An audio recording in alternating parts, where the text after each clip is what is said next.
જય માતાજી મિત્રો, સ્વાગત છે તમારા બધાને મારા મિની બ્લોગમાં। આજ તો 11 વર્ષની ચોલી બધી ખોડીને ઢગલો કરી દીધો છે બે બેનોએ રૂમમાં।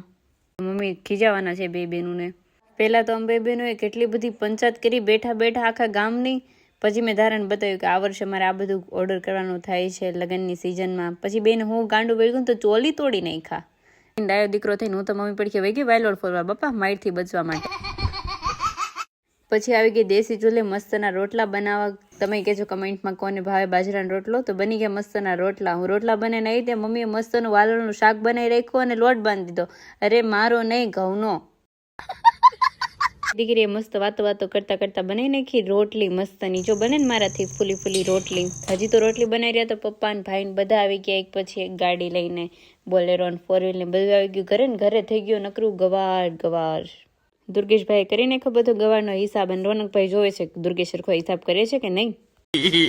પછી મેન મારા પપ્પાએ જે ઘરે પડેલો ગવાર હતો એ ગાડીમાં બધો અંબાઈ દીધો। બાપ રે આ કેટલો ભારે છે, મારાથી તો ઉપડતોય નતો। રોનક કે તમારું કામ નહીં, મેં એને જબલું ઊંચું કરીને દેખાડી દીધું કે અમારેથી થાય। પછી રોનકભાઈ જો અમરેલી જવા માટે તૈયાર થઈ ગયા અને ફાઇનલી આજનો દિવસ પણ પૂરો થઈ ગયો। તો લાઈક શેર એન્ડ સબસ્ક્રાઈબ ના ભૂલતા। Bye bye.